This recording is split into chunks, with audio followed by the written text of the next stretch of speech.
Hey everyone, welcome back to another noob-friendly WoW Classic episode. I'm not really sure what exactly my goals are in this one, to be honest. In the last one, we got our first completion of the Dead Mines, and I think in this one, as you can see in the background right now, I'm going to continue running some Dead Mines. I might mix in some quests at some point, and I'm probably also going to head over to some new dungeons as well. Because I have a lot of footage built up, I'm not exactly sure how long this episode is going to be. I do want to get at least level 25, so I guess that'll be the goal. I want to once again say if you guys are enjoying these videos in any way, shape, or form, or you just want to support the channel, make sure you leave a like on the video and comment as well, because all of that viewer interaction does help these videos get seen by more people, and I would appreciate it a whole lot. So, I guess without further ado, let's get right into the video.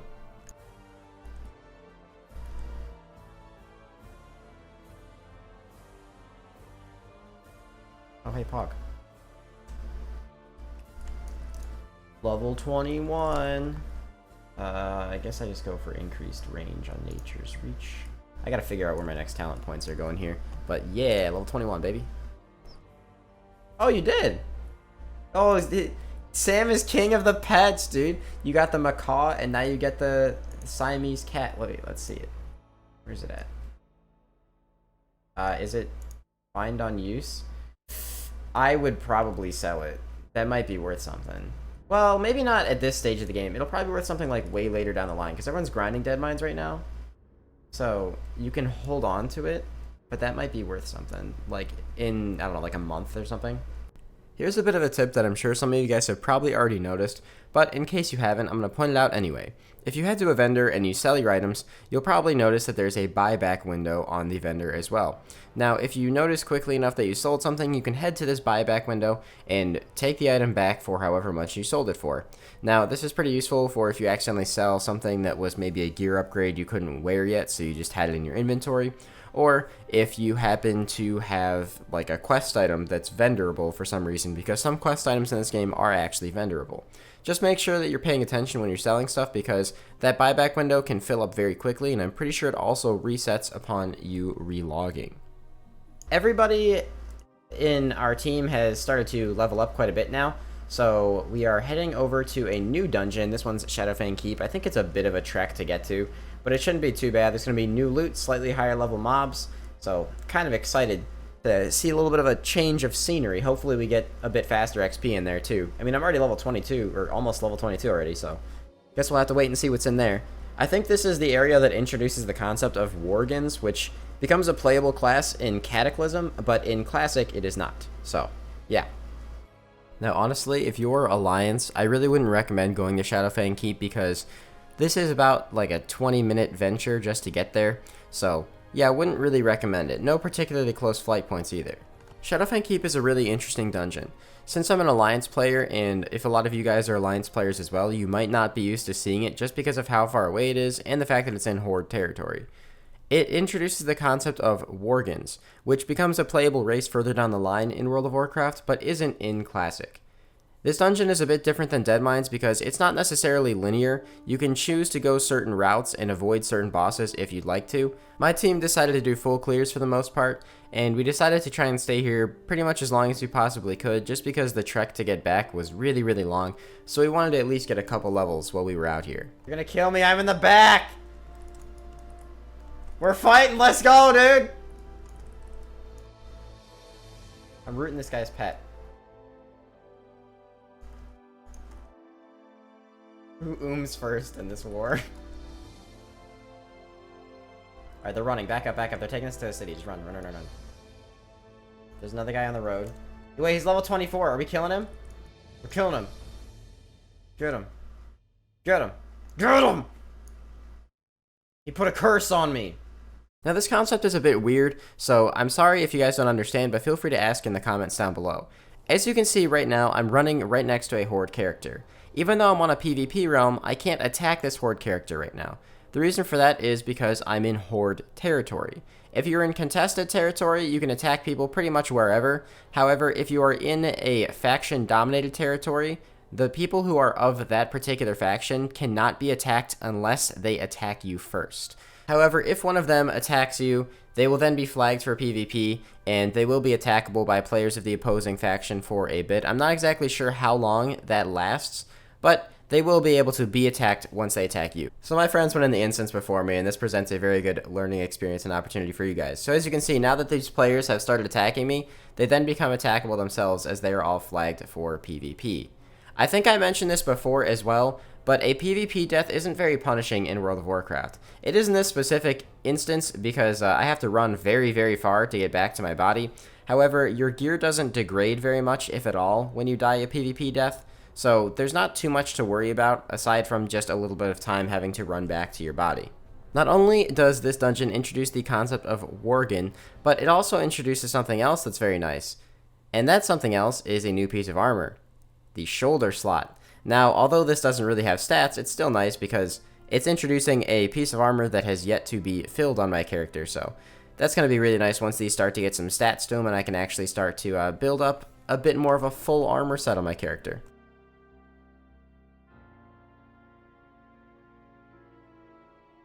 Hey, level 22. Let's go, dude. Very nice. Wait, look at Kurt. Dude, you can barely even see him. Just his eyes over the light.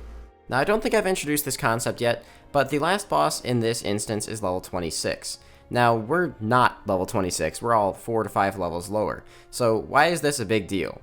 Well, when you're fighting something that's a higher level than you, it's more likely to be able to resist your attacks and also give you glancing blows. When something resists your attack does nothing to it whatsoever. However, getting a glancing blow means that your attack still lands, but it doesn't hit for the amount that it's supposed to.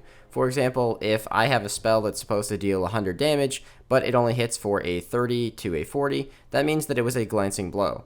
Now, don't ask me how that's supposed to make sense, how something kind of half dodges a spell, but that's just the way it works.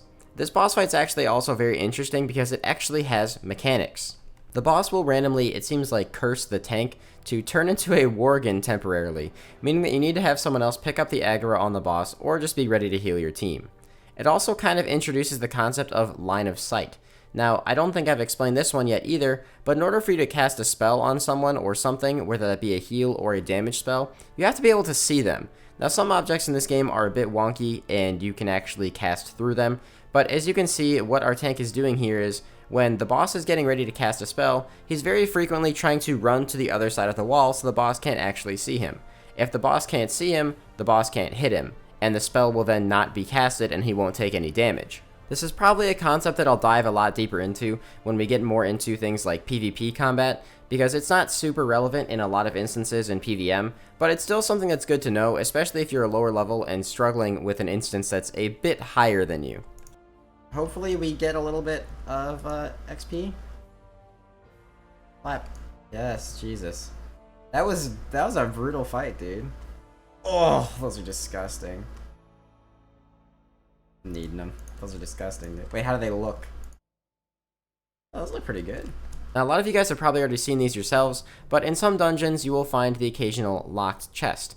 The only way to open these is to either have a rogue that has the lockpicking secondary profession, since this is something that's rogue specific, it's kind of just one of the benefits of playing that class, or have a blacksmith that can make the appropriate level skeleton keys to open them up. Now, we found out after making this video that engineering does not work. In future patches and expansions, engineers have the ability to craft items that can open these as well, but that doesn't exist in Classic, so I want you guys to make sure you don't make the same mistake as us. I haven't tested the blacksmithing one either, so I'm not entirely sure if that works. Hey. Level 23, baby. And the best part about that is, I now gain access to these cool shoulder pads that I got earlier. Ooh, that's gonna be a massive DPS increase, dude. Massive DPS increase. It's not like particularly amazing, but yeah, the strength will probably help me in cat form, maybe. So, I mean, I have 2 rings now. Yay! Alright, when we go out there, pick one and kill them. If one's tagged for PvP, we'll kill them. Alright? Me. I'm not out there. Wait, did you... They're all looking at me. Get back in! What are you doing? I just slowly backed my way in. Oh wait, let's Reset. see. Are they out here? They're None not of them are tagged, tagged. Oh, there's so many. Yeah, just reset. Just reset. Reset. Before they decide. Oh god, one charged me! 4, 5, Oh, they stunned me! Let me in! Wait, He what? pulled me. They He pulled feared me. you. No. Yeah, get him! Get Piff! Get Piff! Oh, he's so low. He's gonna die to the dots. He's gonna die to the dots.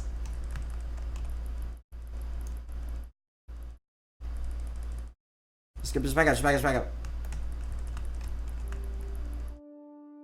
Oh yeah, they're getting on me. They're getting on us. Go back. I don't know what comes after heavy leather. Is that the last thing?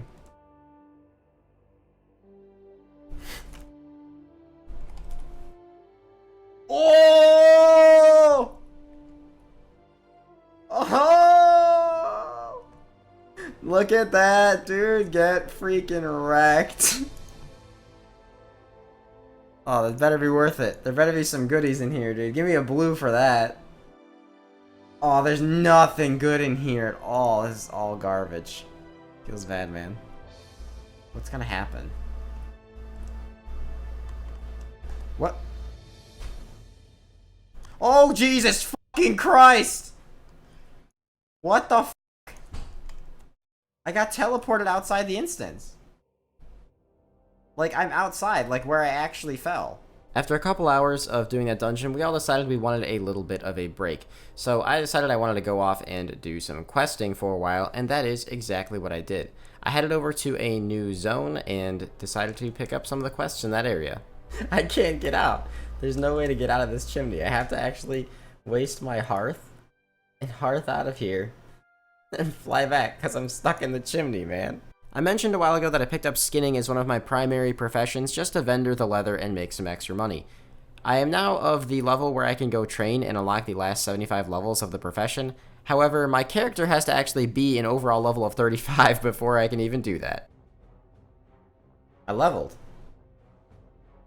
I wasn't even tabbed in. I was just trying to slash follow you because I was trying to look at my other video as I was posting it. But yeah, level 24, baby. This is like the most randomly placed chest in the world. It's just in the middle of the forest. What the heck? I have 10 gold, baby. Can't wait to train and lose all of it. Hey, level 25, baby. Oh, that's fucking disgustingly good. What the heck? Yeah, it got rid of my strength rings. So yeah, that's an upgrade still. Look on my stream. What the fuck? Oh no, it stopped. Bag. 2400 XP for that quest too. Nice. So I actually just picked up my first 10 slot bag from that quest. Now, 10 slots not too big of a deal in the long run, and probably by the time this video goes up, it's not going to be that big of a deal anymore in general. But something to note that if you guys like questing, or you like the idea of sticking to one zone for a while, it's generally worth it because the longer you're in a zone, the better the chain quests you get. So if you complete a quest, the next quest on the chain tends to be a little bit, you know, deeper into the lore and deeper into the storyline. But the rewards tend to be a bit better as well. So if you stay in a zone for a long time, chances are you'll eventually end up with some really cool rewards. I haven't been back here in a while. I'm about to lose so much money, it's gonna hurt. And what is this? Soothes the target beast, reducing the range at which it will attack you by 10 yards. This seems like, I probably won't get that. That seems kind of pointless. But alright, we got another rank of Moonfire, ridiculously good. Another rank of Wrath, amazing. Same with Thorns. Is this a cat form ability? Yes. Okay. Cat form? Cat form. Bear form. Don't care about that. I think. Actually, it just says swipe. I don't know if it doesn't say requires cat form. Alright, I don't know. Let's just get it. It's not that expensive. Then some training stuff. Oh, yes! Remove curse! Oh, it's amazing. Come here, boy!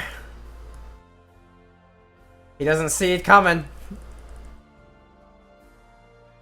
Oh, he's fucking instantly gone. See you, bro. Get out of here. After a few more hours of questing, I decided it'd be cool to try out another dungeon. My friends and I decided to go to the Black Fathom Depths. Now, this dungeon is located in a contested zone, meaning that there is some competition around the entrance of the dungeon. You'll see later we ended up getting into a pretty big war while doing this. I mentioned earlier that Shadowfang Keep had a very different pattern than the Dead Mines, which was the original dungeon we did, and that Shadowfang Keep wasn't necessarily linear. This dungeon continues to follow that pattern, and there's actually a couple of hidden areas and hidden bosses that you can actually do in this dungeon if you actually take the time to look around and explore. Sorry, I do too much damage now. Oh god, now I'm gonna do even more damage.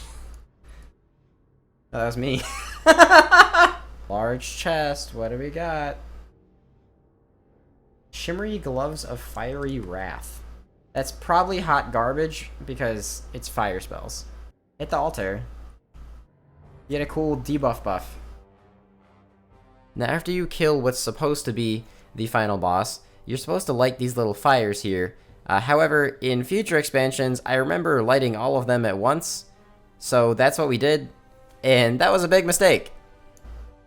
And how do we do this part again? Holy. Oh my god. Holy.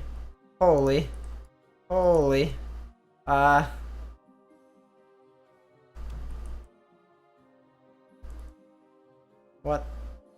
What the f***? I know, I can't heal him fast enough. What the f***? Why are there's like 80 elites! Did we do something wrong here? Yeah, I just think, I figured it would just open the door. I didn't remember any kind of ads spawning or anything like that. I mean, I guess the blind experience is kind of what makes it more fun. If we knew that, it would have been, like, not as surprising. I think it's back here. I think. Thresher. Oh yeah, it's back here. Nope, nope, he's behind me. Is that little tiny one comes out? Is it that one? I think it's this thing is what made me hate underwater things. I'm pretty sure it was this thing because I remember just like, we were doing this dungeon and I just fell in. And we were trying to figure out how to get out and then suddenly this giant fucking sea monster thing came out of me, dude. I mean, that looks so much like alchemical hydra. Don't even tell me it doesn't. Come on, man. Where's my hydra's claw, dog? Alright, wait, does this teleport? Oh, please port me to Darnassus. Well, I guess we're not doing this again, because Sam's in fucking Darnassus. I'm here for more training. Starfire, rank 2. Yes, please. Dash. Prevent, increase movement speed. Oh, okay, alright. I got some movement speed, baby. Abolish poison as well. And a new healing touch. That is amazing. I just got so much right there. That is super good. Now, I'm sure by this point in the game, those of you that are playing have probably seen something like this in the chat. If you take a look towards the bottom of the chat, you will see there is a channel called Local Defense.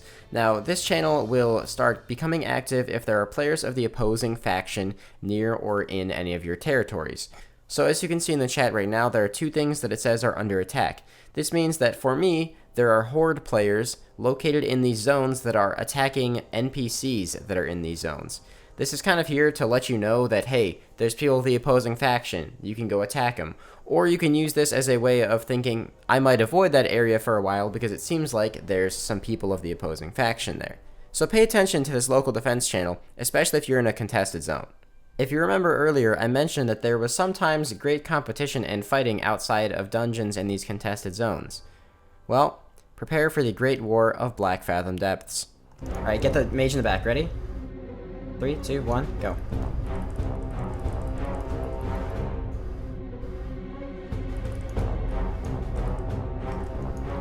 Try and dot them all up.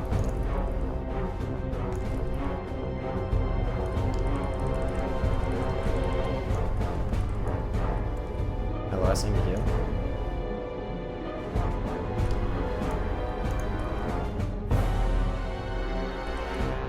Someone's behind us. Behind us. Behind us. It's a mage. He's just spamming fireball.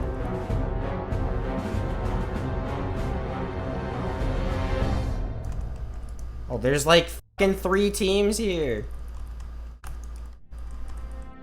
I'm gonna die in a second. This is a different fucking team.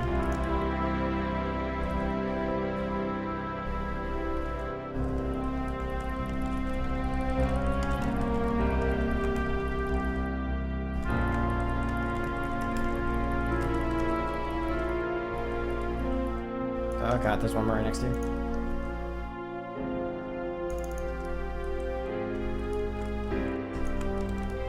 Okay, apparently that's not how it was.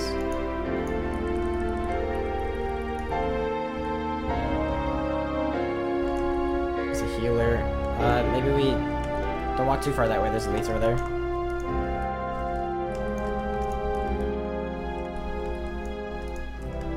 I gotta staff lock him! Alright, there's 2 more people over there, so try and drink up quick. Quick. Oh shit. There's a guy spawning on me right here. Go, go, go. You probably noticed during a lot of that fight that I was frequently trying to run behind my opponents, especially when I was in cat form, and the reason for that is because if they finish a cast while they are facing the wrong direction, or if they try to attack you while facing the wrong direction, they obviously can't hit you. So this will make them have to recast their entire ability if they're a caster, or they'll just miss out on a lot of hits if they aren't. You'll also notice that I was getting very up close and personal with the hunter, and that's because they can't use their bows at close range. These are just little things that you pick up when you've done PvP in World of Warcraft before. I'll explain more of this in greater detail as we get more into PvP sections and videos. This root is... Look how this Murloc died. Look at... It's like planking in the air, dude. Beautiful. I mean, you can... Oh, hey. Oh. I didn't even realize I was close to a level. What level is that? 27? 27, Pog. I didn't even realize. I wasn't even... Wait, okay, before I skin this, look at this turtle's fucking face. It's one on the right here. What the f... What the heck is wrong with that? 4 injured guards. They're all laying in the exact same position. That's kind of weird. Little suspect there. Almost like they're all faking their injuries. Yeah, dude, look at them. Oh, I see why. I see why they're faking their injuries, dude. I see why. It's all because of Nurse Lillian over here. After doing a couple of runs of the Black Fathom Depths, we decided to head to a different instance, this one being the Stormwind Stockades. Now, this is located directly in the city of Stormwind, so very, very easy for all of us to get to. However, it doesn't really have crazy good drops. We did it, however, because we thought it'd be pretty decent XP, since all the enemies inside the instance are pretty close together, so all of the trash mobs can be AoE'd down. To those of you guys who don't know what those terms mean, trash mobs is just anything who is not a boss, and AoE is just area attacks, so basically anything that will hit multiple enemies. I think this is going to get me the level, I'm pretty sure. Here we go. Bam. Beautiful. I'm leveling up really, really fast today. So that got me all the way up to 28. I think I started today at 23. That's pretty nice. So when I actually, like, put my mind to it, I can get a bit more out of what I'm doing, which is nice. It's always nice to have a couple days where you just kind of grind it out. Sometimes it's nice to play pretty relaxing, and sometimes it's nice to push it. Alright, let's go ahead and see what we can get from our trainer now that we're level 28 again. Ooh, new Moonfire. It's always nice to see new ranks of the spells that I regularly use. Roots is okay. I don't think I want any of this stuff. Although this is actually decent, but I'm gonna wait for a little bit. Take that. What is this? Causing no damage but lowering your threat. Oh, okay, that's actually pretty good. Take that. Take this, and a new rejuvenation. Very nice. And then I think at level 30 I get another new form, so I should be able to get that later today. This was a bit of a long one, I know, but I decided that I would kind of compile a few days worth of footage, because a lot of you guys said you actually enjoy these videos being a little bit on the longer side. Once again, I really do want to encourage every single one of you guys to like the video, especially if you made it this far, because it really does help these videos get seen by more people. I'm still really enjoying playing WoW, and I think what I'm going to try and do is post 2 to 3 of these kind of account progress videos every week until I get to the higher levels. Once there, I'm going to post loot from certain dungeons for certain amounts of time, because certain dungeons need to be grinded out for tier pieces before raids. Now, I'll explain all of that as I get a little bit further into it, just so you guys aren't really confused or anything. However, I just want to take another second here just to thank you guys who have been supporting the idea of me playing both RuneScape and World of Warcraft, because I've been really having a lot of fun playing this game, and a lot of you guys have been joining me as well. Once again, if you would like to join in, make sure you hop over to the Harad server on the Alliance side, and you can just whisper me and I'll shoot you an invite to my guild. You can also join my Twitch streams, twitch.tv/LowSoulGamers, because I'm live pretty much anytime I'm playing WoW, and it's pretty easy for me to talk to chat. So if you have any questions or anything, you can ask there or in my Discord server. Have a fantastic day, and I will see you guys with the next video.